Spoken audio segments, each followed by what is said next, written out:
Hello दोस्तों, बहुत बहुत स्वागत, अभिनंदन एक बार फिर से RDXGS गुरु में। दोस्तों, हम विज्ञान पढ़ रहे हैं, यानी भौतिक विज्ञान पढ़ रहे हैं। उसमें आज नया लेक्चर शुरू करेंगे। प्रकाश क्या पढ़ेंगे? प्रकाश यानी लाइट। तो चलो शुरू करते हैं। प्रकाश प्रकाश क्या है? विद्युत या ऊष्मा की तरह ऊर्जा का ही एक रूप है प्रकाश। प्रकाश एक सीधी रेखा में संचरित होता है। प्रकाश तरंगें निर्वात से होकर गुजर सकती हैं, किंतु ध्वनि तरंगें निर्वात में नहीं चल सकती हैं। माध्यम चाहिए ध्वनि तरंगों के लिए। प्रकाश की द्वैत प्रकृति मतलब डबल, उसकी प्रकृति क्या क्या होती है? देखो, प्रकाश की द्वैत प्रकृति होती है। क्या क्या होती है? एक तरंग प्रकृति और दूसरी कण प्रकृति। यानी प्रकाश दोहरी विशेषता रखता है। कभी कभी यह कणों के रूप में संचरित होता है, तो कभी कभी तरंगों के रूप में व्यवहार करता है। ठीक है, दोनों कणों के रूप में भी चलता है और तरंगों के रूप में, इसलिए इसकी दोहरी प्रकृति है, द्वैत प्रकृति है। प्रकाश तरंगे अनुप्रस्थ तरंगे हैं, जबकि ध्वनि तरंगे क्या है? अनुदैर्ध्य है। ध्वनि तरंगे अनुदैर्ध्य तरंगे और प्रकाश तरंगे अनुप्रस्थ तरंगे। इंपॉर्टेंट है, आता है। भिन्न भिन्न माध्यमों में प्रकाश की चाल देख लो। सबसे ज़्यादा प्रकाश की चाल कहाँ होती है? निर्वात में होती है। कितनी? 3 × 10⁸ मीटर। 3 × 10⁸ मीटर पर सेकंड इतनी है। जल में होती है कितनी? 2.25 × 10⁸ मीटर पर सेकंड। कांच में कितनी? 2 × 10⁸ मीटर पर सेकंड। और हीरे में 1.24 × 10⁸ मीटर। वही। तो देखो, इससे क्या पता चलता है? प्रकाश की चाल सबसे अधिक निर्वात में होती है, ये हमें पता चल गई। दूसरा क्या है? जिस माध्यम का अपवर्तनांक जितना अधिक होता है, उसमें प्रकाश की चाल उतनी ही कम होती है। यानी हीरे का अपवर्तनांक इन सब में ज़्यादा है, इसलिए प्रकाश की चाल इन सब में हीरे में कम है। ठीक है, जिसका अपवर्तनांक जितना ज़्यादा, प्रकाश की चाल उतनी ही कम। चलो अब देखते हैं।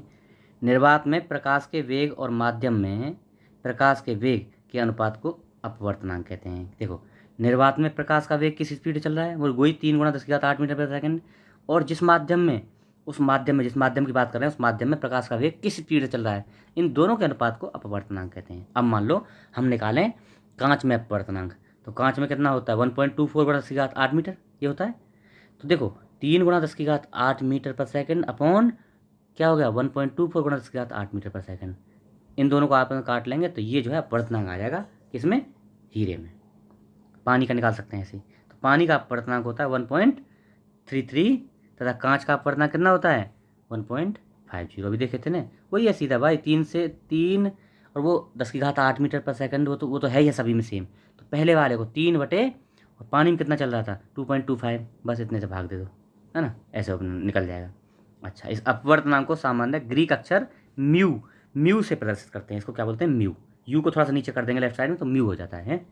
चूंकि प्रकाश का वेग निर्वात में अधिकतम होता है, अतः किसी माध्यम का निर्वात के सापेक्ष अपवर्तनांक सदैव 1 से अधिक होगा। क्योंकि भाई निर्वात में सबसे ज़्यादा है, और निर्वात के सापेक्ष ही हम जो है अपवर्तनांक निकालते हैं, तो इसलिए अपवर्तनांक सदैव 1 से अधिक ही होगा, कम नहीं होगा। ठीक है, माध्यम जितना अधिक सघन, उसमें प्रकाश का वेग उतना ही कम।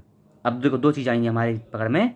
निर्वात में अपवर्तनांक जितना अधिक, प्रकाश का वेग उतना कम, और माध्यम जितना सघन, प्रकाश का वेग उतना कम। ठीक है, और जितना विरल माध्यम, उतना प्रकाश का वेग ज़्यादा। प्रकाश का अपवर्तनांक यानी रिफ्रैक्शन। अब पढ़ेंगे हम रिफ्रैक्शन क्या होता है।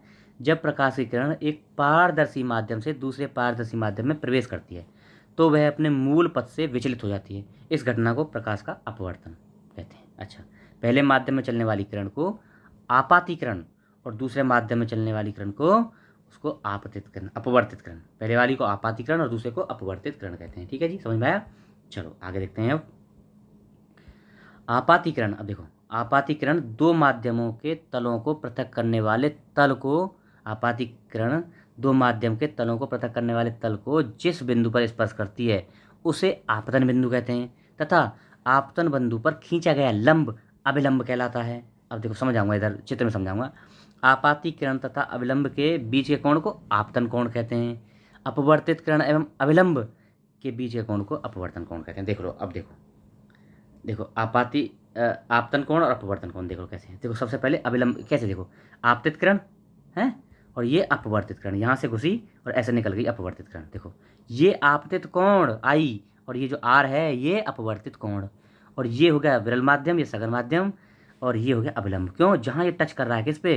ये माध्यम पे जहाँ टच कर रहा है कौन? आपतित किरण, उससे लंब खींच दो ऐसे, तो ये हो जाएगा अभिलंब। ठीक है, समझ में आया? वही सेम है, ये अभिलंब हो गया, ये आपतित कोण, ये अपवर्तित किरण, अपवर्तित कोण, या आपतित किरण, या अपवर्तित किरण, इस विरल सघन माध्यम विरल। अब देखो, अब एक चीज़ और देखना, अगर सघन माध्यम से विरल माध्यम में जाएगी तो ये अभिलंब है ना, ये अवलंब, अवलंब से दूर हट गई। देखो कितनी दूर हो गई, यहाँ देख रहे हो एंगल कितना बन गया। एक मिनट समझाता हूँ अभी। देखो यहाँ देखो कितना एंगल है, यहाँ कितना छोटा सा एंगल है, आई छोटा है, आर बड़ा है। तो देखो सघन माध्यम से विरल में आई है, इसलिए अगर विरल से सघन में जाएगी तो क्या है, आर छोटा हो जाएगा, आई बड़ा रहेगा। ठीक है, उल्टा हो जाता है। जब कोई प्रकाश की किरण विरल माध्यम से सघन माध्यम में प्रवेश करती है, विरल से सघन में, तो यह अविलंब की ओर झुक जाती है। परंतु जब प्रकाश किरण सघन माध्यम से विरल माध्यम में प्रवेश करती है तो यह अविलंब से दूर हट जाती है। समझ गए, कोई बात मैंने समझाई थी अभी। अपवर्तन की क्रिया में प्रकाश की चाल, तरंगदैर्घ्य तथा तीव्रता तीव्रता बदल जाती है। देखो अपवर्तन जब होता है ना, अपवर्तन यही, तो अपवर्तन की क्रिया में प्रकाश की चाल, यानी चाल, उसका तरंगदैर्घ्य और उसकी तीव्रता तीनों बदल जाएंगी, लेकिन आवृत्ति नहीं बदलती है, आवृत्ति वही रहती है। याद रखना है। अपवर्तित कुछ घटनाएं देख लो अपवर्तन की, क्या क्या है। जल में डूबी हुई छड़ ऊपर से देखते हैं थोड़ी मुड़ी हुई दिखाई देती है ना, ऊपर उठी हुई मुड़ी हुई दिखाई देती है। बर्तन में पड़ा एक सिक्का, अगर ऊपर से देखेंगे तो कुछ उठा हुआ प्रतीत होता है। तारों का टिमटिमाना, टिमटिमाते हैं जो तारे, ये क्या है, अपवर्तन है सब। अब प्रिज्म द्वारा अपवर्तन, देखो ये सामान्यतः कांच का बना होता है प्रिज्म, है ना। तो देखो अब ये यहाँ से देखो, अब देखते हैं, दिखाते हैं आपको अभी। ये आपतित किरण है ना, यहाँ से इधर आई, क्योंकि प्रिज्म क्या है, ये आपतित किरण बाहर से आ रही है, और ये क्या है, प्रिज्म, प्रिज्म क्या है, सघन माध्यम है, तो थोड़ा अभिलंब की ओर मुड़ गई, फिर सीधी चलेगी, सेम सेम डायरेक्शन है। अब जैसे सघन माध्यम चल रही थी, यहाँ से अब विरल माध्यम जाएगी, थोड़ी सी बाहर हो जाएगी। ठीक है, इस तरह से मूव करेगी। तो ये जो है इस तरह से अपवर्तन होता है इसका। ठीक है जी, चलो वर्ण विक्षेपण अपन समझते हैं। वर्ण विक्षेपण का सीधा सा मतलब है वर्णों को अलग अलग करना। देखो सूर्य का श्वेत प्रकाश 7 रंगों का बना होता है। ये 7 रंग कौन से हैं, इनको बोलते हैं, देखो मैं बता रहा हूँ, एक फॉर्मूला बता रहा हूँ, विबगोर बोलते हैं। एक और है माई वेरी इफिशियंट, नहीं ये है वायलेट इंडिगो, ये है violet indigo blue green yellow orange and red are the colours of the rainbow. Same ये सूर्य के प्रकाश में भी होते हैं। तो सबसे पहले वायलेट बैंगनी, इंडिगो जामुनी, ब्लू नीला, ग्रीन हरा, येलो पीला, violet indigo blue green yellow, orange नारंगी और रेड लाल। ठीक है जी, ये होते हैं। श्वेत प्रकाश किसी प्रिज्म से होकर गुजरता है तो यह अपवर्तन के पश्चात प्रिज्म के आधार की ओर झुकने के साथ साथ प्रकाश के अवयवी वर्णों में विभाजित होता है। मतलब इन प्रकाशों को, जो प्रकाश का पुंज है, इनको अलग अलग तोड़ देता है, और इस प्रक्रिया को क्या बोलते हैं, वर्ण विक्षेपण। मतलब क्या है, प्रकाश का श्वेत प्रकाश प्रिज्म पे पड़ा, और वो क्या होता है, इन सभी कलरों को इनकी स्पीड के हिसाब से अलग अलग कर देता है। ये जो है 7 कलर अलग अलग हो जाते हैं, इसी को वर्ण विक्षेपण बोलते हैं। अब वो देखो violet indigo blue green yellow orange and red, ये कलर होते हैं। और सबसे नीचे क्या होता है, आप देखना, यहाँ ये देखने वाली चीज़ है, सूर्य के प्रकाश के प्राप्त रंगों में बैंगनी रंग आधार में होता है। वायलेट कौन सा है, नीचे से देखो ना, ऐसे होता है कभी भी ना, नीचे से ऊपर की तरफ ऐसे चलते हैं। तो violet indigo blue green yellow orange and red, red सबसे ऊपर, तो बैंगनी आधार की ओर होता है सबसे नीचे, और लाल रंग सबसे ऊपर होता है। अर्थात बैंगनी का विक्षेपण सबसे अधिक, जो सबसे नीचे है बैंगनी, उसका विक्षेपण सबसे अधिक, और लाल का विक्षेपण सबसे कम। एनर्जी की बात करें तो उल्टा, एनर्जी बैंगनी की सबसे ज़्यादा, लाल की सबसे कम। किसी पदार्थ का अपवर्तनांक भिन्न विभिन्न रंगों के प्रकाश के लिए भिन्न भिन्न होता है। अब देखो अपवर्तनांक अलग अलग होता है सबके लिए, तो हम पढ़ लिए। कांच में बैंगनी प्रकाश का वेग सबसे कम, लाल प्रकाश का वेग सबसे अधिक होता है। इस बैंगनी प्रकाश के लिए कांच का अपवर्तनांक सर्वाधिक, और लाल प्रकाश के लिए सबसे कम। किसका, कांच का। ठीक है, बैंगनी रंग का तरंगदैर्घ्य सबसे कम, आवृत्ति सबसे अधिक, जबकि लाल रंग का तरंगदैर्घ्य सबसे कम और आवृत्ति सबसे न्यूनतम, आवृत्ति सबसे तरंगदैर्घ्य सबसे अधिक। देखो बैंगनी रंग का तरंगदैर्घ्य सबसे कम, नीचे वाला है, सबसे देखो, सबसे बैंगनी सबसे नीचे रहेगा और तरंगदैर्घ्य सबसे कम रहेगा, है ना। उसके बाद एनर्जी सबसे ज़्यादा रहेगी, लेकिन लाल रंग का तरंगदैर्घ्य सबसे ज़्यादा ऊपर वाले का, और आवृत्ति न्यूनतम, और इसकी आवृत्ति, किसी बैंगनी की आवृत्ति सबसे कम। एनर्जी बैंगनी की ज़्यादा और लाल की सबसे कम, ऊपर कम होती चली जाएगी। ठीक है, समझ गए। श्वेत प्रकाश ऐसे आया और ये प्रिज्म में टकराया, तो ऐसे ये जो है ऐसे बांट देगा, ऊपर लाल नीचे बैंगनी। ठीक है, ऐसे याद रखना, लाल बैंगनी। क्रांतिक कोण तथा पूर्ण आंतरिक परावर्तन। अब देखो क्रांतिक कोण क्या है, समझना थोड़ा सा।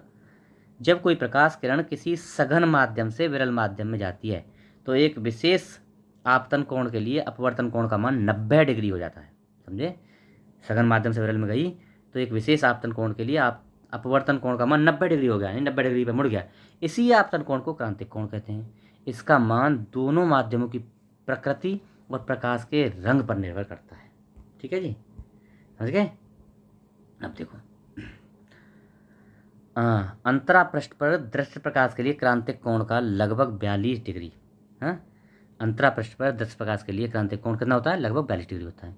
जब सघन माध्यम में आपतन कोण का मान क्रांतिक कोण से थोड़ा सा ही बढ़ाया बढ़ाया जाता है, जब सघन माध्यम में आपतन कोण का मान क्रांतिक कोण से थोड़ा सा बढ़ाया जाता है, तो संपूर्ण आपतित प्रकाश किरण अपवर्तित न होकर परावर्तन के नियम के अनुसार परावर्तित होकर सघन माध्यम में ही वापस लौट जाती है। इस घटना को पूर्ण आंतरिक परावर्तन कहते हैं। ज़्यादा क्रिटिकल हो जाएगा भैया, सुन लो। ये विरल माध्यम, सघन माध्यम।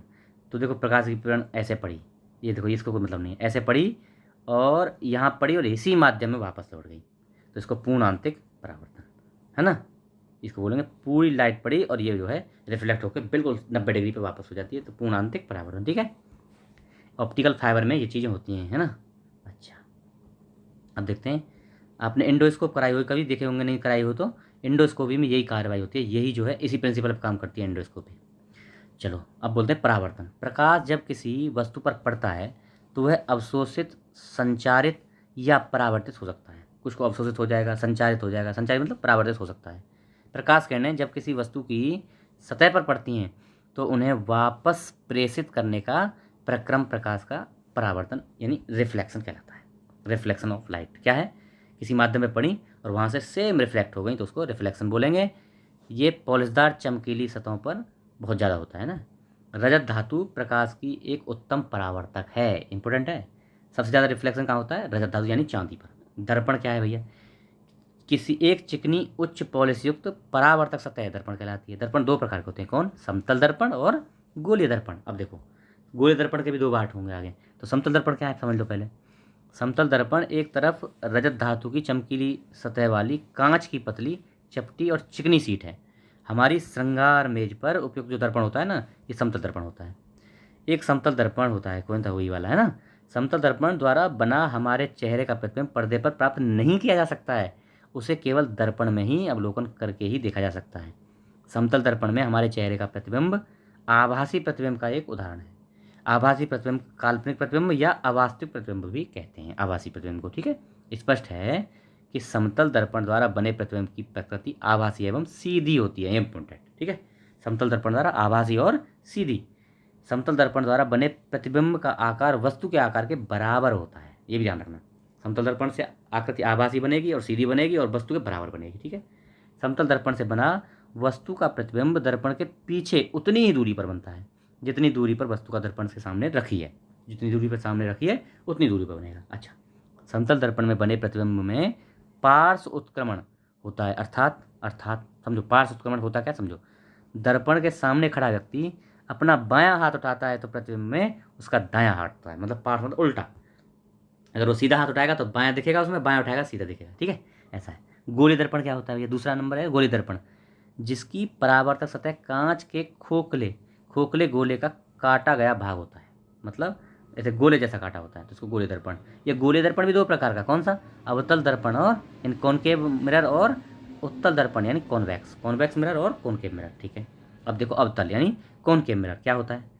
वह गोलीय दर्पण जिसमें प्रकाश का परावर्तन अवतल सतह यानी अंदर की ओर मुड़ी सतह, अवतल दर्पण अवतल सतह अंदर की ओर मुड़ी सतह पर होता है अवतल दर्पण। जैसे देखो, अब देखो, ये है अंदर की ओर मुड़ी सतह और ये पेंट कर रखा है बाहर, पेंट कर रखा है बाहर ये पार्टी, ये वाला पार्ट बाहर वाला, और अंदर वाला प्रकाश का परावर्तक अवतल सतह। अवतल मतलब अंदर की ओर, अंदर की ओर मुड़ी है, अवतल दर्पण समझ लो।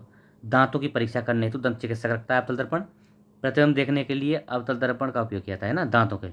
अच्छा, ईएनटी डिपार्टमेंट वाला अवतल रखता है अवतल दर्पण को प्रकाश की तेज किरण पुंजों को पाने के लिए टॉर्चों, वाहनों की हेडलाइटों, सर्च लाइटों, इन सब में टॉर्चों, हेडलाइटों, सर्च लाइटों, दाढ़ी बनाने के, दाढ़ी हजामती जो मिरर होता है वो भी अवतल दर्पण होता है। ठीक है, अब दूसरा आता है उत्तल दर्पण। क्या है ये? वह गोलीय दर्पण जिसमें प्रकाश का परावर्तन उत्तल सतह यानी बाहर की ओर मुड़ी सतह पर होता है। देखो, जैसे ये है बाहर, तो यहाँ परावर्तक होता है। ठीक है, ये हो गया उत्तल दर्पण यानी कॉन्वेक्स मिरर। पेंट द्वारा ये पेंट कर रखा है अंदर में, है ना। तो बाहर मुड़ी हुई सतह बाहर द्वारा होता है, देखो सतह तो मुड़ी हुई सेम है, बाहर द्वारा होता है परावर्तन, तो ये हो गया उत्तल यानी कॉन्वेक्स, और अंदर द्वारा होता है तो ये हो गया कॉनकेव अवतल। उत्तल दर्पणों का उपयोग पीछे से आ रहे यातायात को देखने के लिए। साइड मिरर जो होता है ना, गाड़ियों में साइड व्यू मिरर लगा रहता है, वो क्या होता है, उत्तल दर्पण होता है। ठीक है, लेंस देख लेते हैं अब लेंस क्या है। लेंस दो वक्र पृष्ठों अथवा एक वक्र पृष्ठ अथवा एक समतल पृष्ठ के घिरा एक समांग पारदर्शी माध्यम है। वक्र पृष्ठ गोलीय, बेलनाकार अथवा परवलाकार हो सकते हैं, परंतु अधिकतर पृष्ठ गोलीय होते हैं। ये दो प्रकार के होते हैं। कौन से लेंस? मुख्यतः दो प्रकार के। कौन से? उत्तल लेंस और अवतल लेंस। अब देखो, उत्तल लेंस, लेंस केंद्र पर मोटा होगा परंतु किनारों पर पतला होगा। उत्तल लेंस देखो है ना, केंद्र पर यहाँ मोटा है, ये रहा उत्तल लेंस, और यहाँ किनारों पर पतला होगा। ठीक है, उत्तल लेंस। उत्तल लेंस को अभिसारी यानी कन्वर्जिंग लेंस भी कहते हैं। अभिसारी कौन सा? कन्वर्जिंग लेंस भी कहते हैं। ठीक है, यह उससे होकर, अच्छा, क्योंकि यह उससे होकर गुजरने वाले प्रकाश किरणों के समांतर पुंज को अभिसारित यानी एक बिंदु के अंदर की ओर मोड़ देता है। अभिसारी मतलब केंद्र की ओर मोड़ना, तो इसलिए इसको अभिसारी लेंस कहते हैं। दूसरा आ गया अवतल लेंस। अच्छा, ये लेंस बीच में पतला, किनारों पर मोटा। देखो यहाँ मोटा है और बीच में यहाँ अवतल सतह पतला है यहाँ बीच में। ठीक है, अच्छा, इसको अपसारी यानी फैलाने वाला लेंस भी कहते हैं, क्योंकि प्रकाश की किरणों को यह क्या करता है, समांतर पुंज को बाहर की तरफ फैला देता है, अपसारित कर देता है। आँखों की रोशनी को दूर की वस्तुएं स्पष्ट रूप से दिखाई देती हैं, यानी दूर की हमें क्लियर दिख रही हैं, तो क्या हो गया, दूर दृष्टि दोष, निकट दृष्टि दोष की। दूर की रोशनी, जब दूर की वस्तुएं स्पष्ट रूप से दिखाई नहीं देती हैं। देखो, दृष्टि दोष क्या होते हैं, जब जो वस्तु दिख रही है ना, जैसे नज़दीक की दिख रही है तो निकट दृष्टि दोष है, और दूर की दिख रही है दूर दृष्टि दोष है। तो दूर की नहीं दिख रही, निकट की दिख रही है, यानी निकट दृष्टि दोष में कौन सा लेंस, इसको जो है अपसारी लेंस, अवतल दर्पण का प्रयोग किया था, अवतल का। ठीक है, अवतल लेंस का। जब कोई नज़दीक की वस्तु स्पष्ट दिखाई नहीं देती है और दूर की दिखती है तो क्या होगा, दूर दृष्टि दोष। तो इसमें कौन सा, उत्तल लेंस यानी कॉन्वेक्स लेंस, और उसमें कॉनकेव लेंस। ठीक है, तो ये आज का हमारा लेक्चर संपन्न। आशा है आपको पसंद आएगा। लोगों को बताइए, शेयर वेयर करिए। अगर नए हैं चैनल पे तो इसको सब्सक्राइब कर लीजिए। ठीक है, अभी ऐसे ही करके मुझे लग रहा है 11 लेक्चर बनेंगे इसमें, 11। उसके बाद फिर मैं आपको क्वेश्चन आंसर करवाऊंगा, इसी बिल्कुल क्लियर हो जाएगी हर चीज़, है ना, कॉन्सेप्ट ही क्लियर हो जाएगा। Okay, thank you so much.